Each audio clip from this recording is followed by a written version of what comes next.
محمد صاحب قبلة فولتلي قدس الله سره. নাম সেই তিনি প্রথমে বলতেছেন, আমি আপনাদের কাছে সালাম পৌঁছাইতে চাই, আল্লাহর হাবিবের পক্ষ থেকে আপনাদের প্রতি সালাম।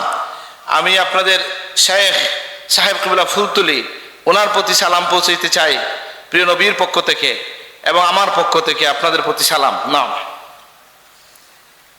نسأل الله بهذا السلام من اسمه السلام ويكون معبوقا بخير وبركة سيد الأنام، وبسر السلام المرسل إلى سيدتنا خديجة رضي الله عنها مبشرا لها إن لها بيتا في الجنة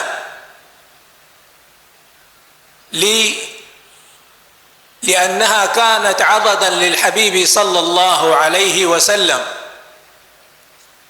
فوصلت لهذه الدرجة العظيمة عند المولى عز وجل ليصلها السلام من العزيز العلام مع من؟ مع سيد الملائكة سيدنا جبريل عليه السلام.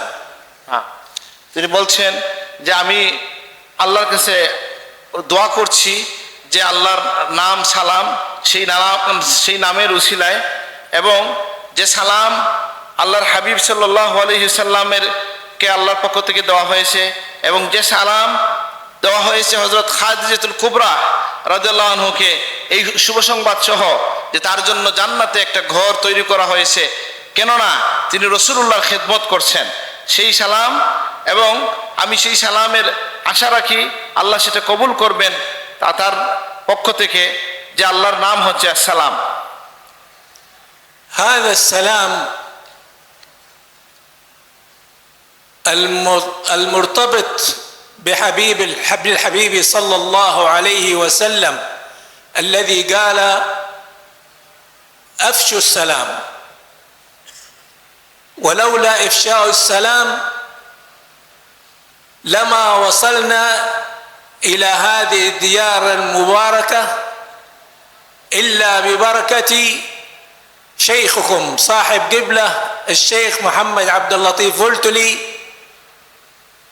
الذي نشر السلام بمحبته للحبيب صلى الله عليه وسلم وآل بيته الطاهرين ورعايته للأيتام.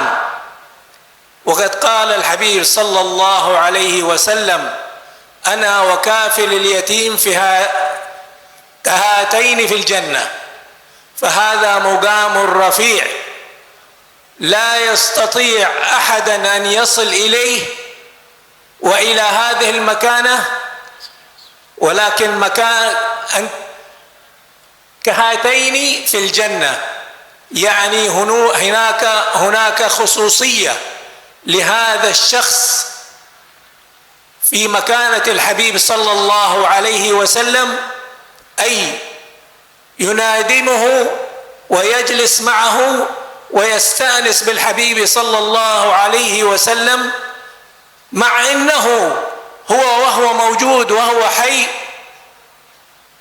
وهو حي معنا في هذا الخير والبركة وفي هذا المجلس العظيم، لأنه أحب الحبيب صلى الله عليه وسلم ويحادثه ويستأنس به.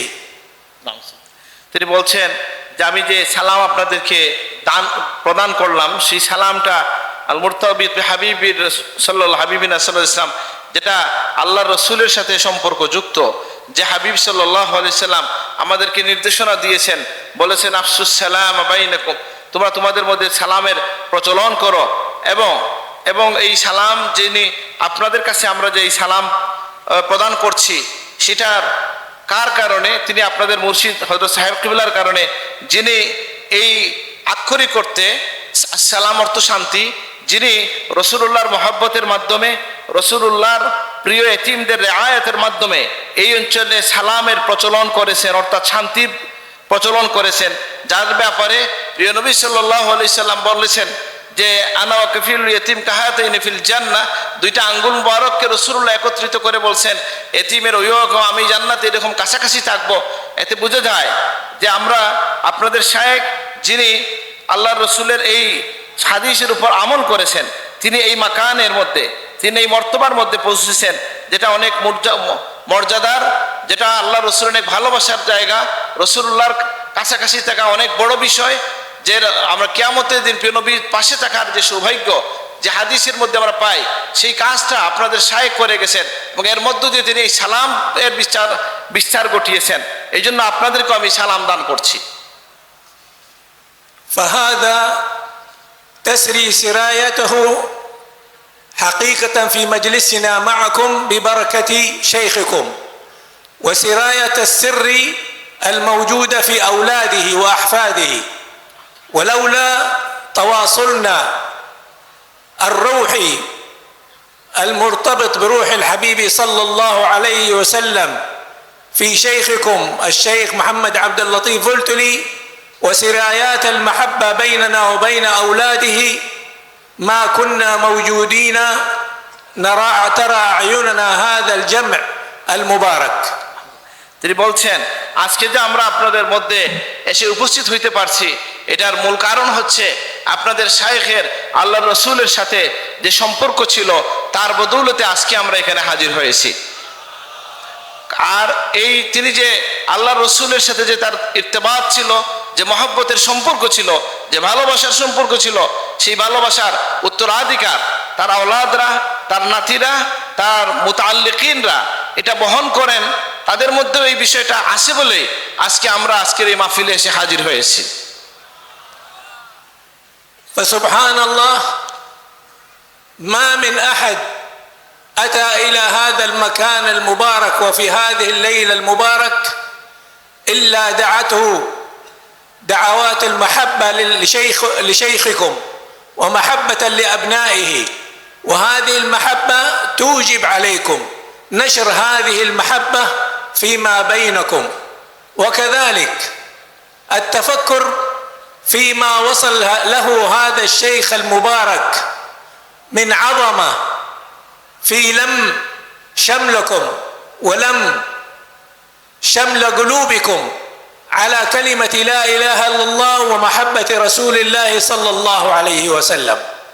فبالتالي والمفروض والواجب كما نحن نحبه وأنتم تحبونه أن نتصف بهذه الصفات لهذا الشيخ المبارك التي هي آثاره موجودة فيكم وفي أبنائكم وفينا، ألا وهي نشر المحبة ونشر الصفات الخلق الذي تخلق عليها في الرحمة فيما بينكم وبين أصحابكم وبين مجتمعكم وبين مجتمع بلدكم، ليظهر الخير فيما بينكم ويعم السلام في بلدكم إن شاء الله ببركة محبتكم له ومحبتكم للحبيب صلى الله عليه وسلم.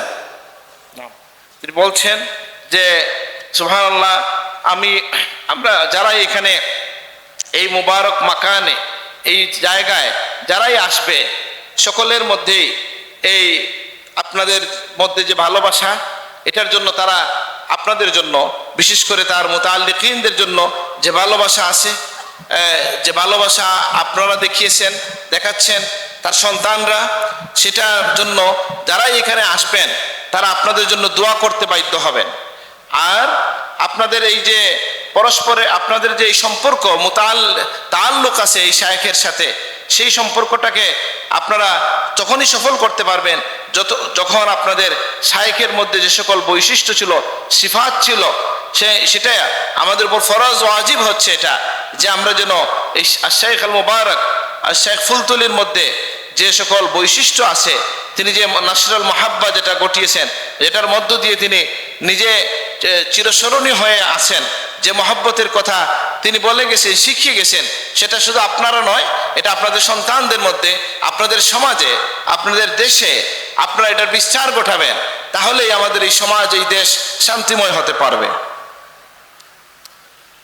فكل واحد منا في هذا المقام وهذا المكان المبارك لو أخذ صفة من صفات هذا الشيخ المبارك وكانت في حياته وعمل بها لكان في خير كبير. وحقيقة سبحان الله أنا سافرت إلى كثير من بلدان العالم، وجدت صفة عجيبة وقوية وصفة مباركة. سبحان الله، الأخوان من البنغلاديش الذين مروا علي في الغالب ما شاء الله عليهم ألاحظ أنهم متكاتفين في السكن، متكاتفين في البزنس أو زي ما يقولوا في العمل أو في التجارة، ما شاء الله يعني ككتلة واحدة. فلم أستغرب ذلك لأنه ما كان أحد مرتبط بهذا الشيخ المبارك إلا انعكست صفاته على مريدينه، وهذا شيء عظيم، ونسأل الله أن يستمر ذلك فيكم في أولادكم. وكذلك نحمد الله أنه أتينا ما شاء أنا أول مرة أتي لهذا الحول أو هذه الحولية لسيدنا المبارك قدس الله سره الشيخ محمد عبد اللطيف فولتلي، فأنا منبهر أو لا أكاد أصدق هذا الجمع المبارك، وهذه بعددكم وبمحبتكم كم سيحصل هذا الشيخ المبارك من البركة المتجددة المستمرة إلى أن تقوم الساعة متصلة بالحبيب صلى الله عليه وسلم، لأنه هذا عمل الحبيب صلى الله عليه وسلم.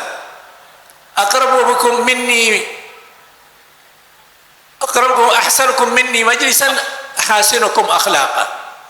الإنسان إذا لم يكن عنده خلق لا يستطيع أن يقدم هذا الكم الهائل من الخيرات والبركات والعطاءات. ولا أشك والله إنه من تعلق بهذا الشيخ إنه عنده شيء من الولاية مما أخذه من تعليم ومن تربية ومن تعلق بهذا الشيخ المبارك المتعلقة والمتصلة بالحبيب صلى الله عليه وسلم. ولقد ترك فيكم أولاده بارك الله فيهم وزادهم من البركة وزادهم من الخير وزادهم من العطاء شيء يعني يثلج الصدر وشيء يفرح القلب، لأن من المستحيل أن يترك الله ذرية لمثل هذا الشيخ أن يكون عليهم النظر من الله ومن الحبيب صلى الله عليه وسلم. না, তিনি বলছেন যে আমি একটা বিশেষ বৈশিষ্ট্য আপনাদের মধ্যে দেখেছি। আমি দুনিয়ার বহু দেশ সফর করেছি, কিন্তু একটা বিষয় শেখ ফুলতলির মুরিদদের মধ্যে, সন্তানদের মধ্যে আমি একটা বিষয় দেখেছি যে তাদের মধ্যে বিশেষভাবে মহব্বতের, ভালোবাসার যে বিস্তার দেখেছি। বিশেষ করে তারা যে কোনো কাজ সবাই যেভাবে একত্রিত হয়ে সবাই মিলে আন্তরিকতার সাথে করেন, এটা আমি খুব কম দেশেই দেখেছি, আলহামদুলিল্লাহ। তিনি বলছেন আমি ধারণা করছি যে তার মুরিদদের মধ্যে, তার সন্তানদের মধ্যে যে এই সিফত এসেছে, এই গুণ এসেছে, এটা তার থেকেই এসেছে, তার মুবারক জীবন থেকে আপনারা এটা গ্রহণ করেছেন। এবং আমি দোয়া করি, আমরা চাই আপনাদের এই বৈশিষ্ট্য, এই যে মহব্বতের বৈশিষ্ট্য, একত্রিত থাকা এবং একত্রে কাজ করার যে বৈশিষ্ট্য, সেটা যেন আপনাদের মধ্যে এটা চলমান থাকে, বহমান থাকে এবং আপনাদের সন্তানদের পর্যন্ত এটা বহমান থাকে। আমি দোয়া করছি, আল্লাহুম্মা আমিন। আর তিনি বলছেন যে আমি আরো আশ্চর্য হই এই কথার উপরে যে আপনাদের যে সংখ্যা, দুইটা জিনিস দেখেই আমি বিস্মিত। একটা হচ্ছে আপনাদের ভালোবাসার মাত্রা, আবার লোকজনের সংখ্যা। আমি চিন্তা করি যে আপনাদের শায়েখ আল্লাহর রসুলের কাছে যখন যাবেন, তার খেদমত কত বড় আকারে তিনি উপস্থাপন করতে পারবেন। এই জন্য আর তার মধ্যে যে তিনি যে আখলাক ধারণ করতেন, তিনি যে বৈশিষ্ট্যগুলো লালন করতেন, সেই বৈশিষ্ট্যগুলো যেন আপনারা নিজেরা সেই আখলাকে হাসানাকে ধারণ করতে পারেন। যে কারণ কেননা রাসূলুল্লাহ সাল্লাল্লাহু আলাইহি ওয়াসাল্লাম ফরমায়েছেন, আকরাবুকুম মিন্নি ইলাইয়া ইয়াউমাল কিয়ামাতি আহসিনুকুম আখলাকা, আও কামা ক্বালা রাসূলুল্লাহ, তোমাদের মধ্যে সেই কিয়ামতের দিন কাছে যেতে পারবে, আল্লাহ রাসূলের তত কাছে হবে যার আখলাক যত সুন্দর। আমি আল্লাহর কাছে দোয়া করি আপনাদেরকে এবং আল্লাহ মাহফুজ তৈরি সন্তানদেরকে আল্লাহ খায়রাত মানে কল্যাণ এবং আতাআত বারাকাত এগুলা যেন আল্লাহর পক্ষ থেকে বিশেষভাবে আপনাদেরকে দান করা হয়। আর আমি আমরা নিশ্চিত যে আপনাদের আখলাক দেখে, আপনাদের ভালোবাসা দেখে একটা বিষয় নিশ্চিতভাবে বলতে পারি যে আপনাদের শায়েখ, তার মধ্যে বিশেষ একটা ওয়ালায়ত, আল্লাহর সাথে একটা বিশেষ সম্পর্ক ছিল, তিনি বিশেষ একজন অলি ছিলেন।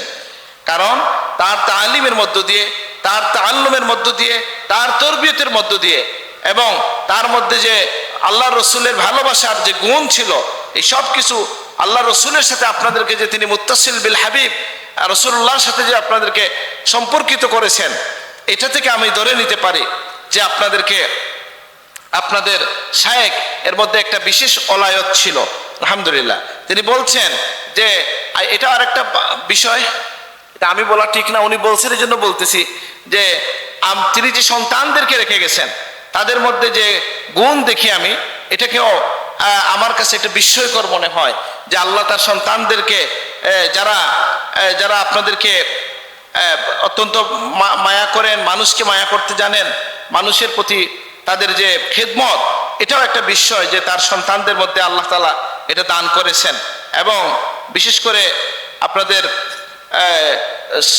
শায়েখের যুররিয়া যারা সন্তান আছেন, তাদের উপর আল্লাহ বরকত দান করুন, আল্লাহ তাদেরকে রহম করুন, এই দোয়া করছি। নাও। لا أريد أن أطيل عليكم ولكن نرجو منكم ببركة هذا المجلس، أنتم أتيتم من عدة أماكن وتجشتم الصعاب والمسافات، لأجل ماذا؟ لأجل محبة رسول الله وآل بيت رسول الله ومحبة في شيخكم الشيخ عبد اللطيف محمد عبد اللطيف فلتي صاحب قبلة، فخيره موجود بينكم، وهم أسرته وأولاده وأحفاده الذين أخذوا عنه، وكذلك من مريدينهم الموجودين معهم. هذه نعمة كبيرة موجودة بينكم، فكونوا متواصلين معهم، كونوا متحابين معهم، كونوا متبادلين معهم، كونوا سندا لهم في هذه الدنيا.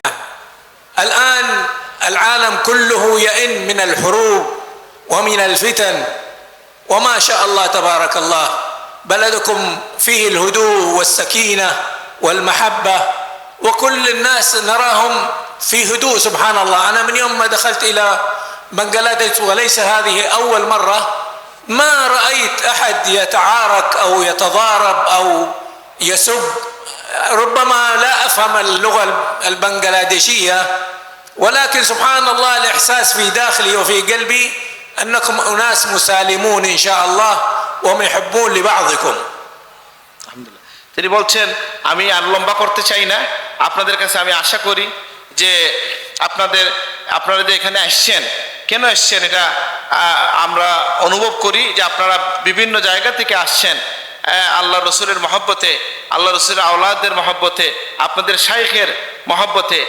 আর আপনাদের মধ্যে যেটা আমি দেখলাম যে তার সন্তানদের মধ্যে, তার মুরিদদের মধ্যে একটা নেমা কবিরা, যেটা বড় একটা নেয়ামত, যেটা আমি দেখলাম যে তারা পরস্পরের মধ্যে খুবই সহনশীল, তাদের মধ্যে খুব ভালোবাসা আছে, একে অপরকে সাহায্য করতে চায়, সেটা এই বিষয়টা যেন অব্যাহত থাকে।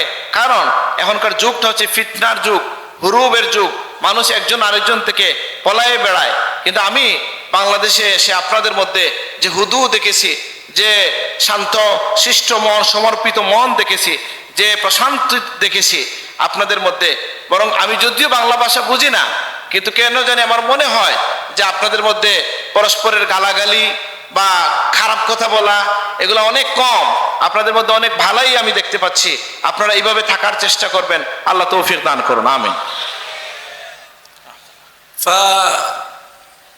فنكرر إن شاء الله تكونوا عند حسن الظن بالله وبالحبيب صلى الله عليه وسلم وبشيخكم المبارك قدس الله سر الشيخ محمد عبد اللطيف فلتلي وأولاده وأسرته في الارتفاع بهذا الخير وهذه البركة في هذه البلاد. والحمد لله عندما سافرنا لبريطانيا وبعض الدول وجدنا من المريدين لهذا الشيخ المبارك نعم المريدين في الأخلاق وفي الأدب وفي الكرم وفي أخذ الخاطر، ويعني نعجز الواحد عن التحدث به. ونسأل الله أنتم إذا جيتوا إلى المدينة ولا إلى جدة نكون في خدمتكم ونتشرف بذلك، وتكون هذه صلة بكم وبصلة بشيخكم وبأبناء شيخكم وبأحفاد شيخكم إن شاء الله. ولا تنسونا من دعاكم، ولا أقول إلا إني أحبكم في الله. নাম তিনি বলছেন যে আমি শেষ করতে চাই একটা কথাই বললে, যে আপনারা যেটা হাদিস শরীফে এসছে যে আল্লাহর প্রতি হুসনুল জন বিল্লাহ, আল্লাহ রসুলের প্রতি যে সুধারণা রাখা, আপনাদের শায়েকের আওলাদদের প্রতি আপনাদের যে সুসম্পর্ক এটাকে অব্যাহত রাখা। এবং এটাও আমি বলতে চাই, আমি শুধু বাংলাদেশে নয় ব্রিটেনেও গিয়েছি এবং সেখানে গিয়েও তার মুরিদদেরকে নেমাল মুরিদিন অর্থাৎ আল্লাহর অলিদের সাথে সম্পর্কিত মানুষের মধ্যে উত্তম মানুষ হিসেবে আমি পাইছি। তাদের মধ্যে দানশীলতা, তাদের মধ্যে মহব্বত, পরস্পরের যে আন্তরিকতা, যে এটা আমি দেখেছি। এটা বলে শেষ করার মতো নয়, ভাষায় প্রকাশ করার মতো নয়। আমি আশা করি এই সম্পর্ক অব্যাহত থাকবে এবং এটা আল্লাহ রসুল পর্যন্ত আপনাদের যে সম্পর্ক এটা অব্যাহত থাকবে। আমি চাই আপনারা আমাকে আপনাদের দোয়ার মধ্যে ভুলবেন না, আমিন। نسأل الله إن شاء الله أن يرزقكم ويسهل لكم الحج والعمرة وزيارة الحبيب صلى الله عليه وسلم وأنتم في صحة وعافية، وجزاكم الله خير. سبحان ربك رب العزة عما يصفون وسلام على المرسلين والحمد لله رب العالمين، وجزاكم الله خير.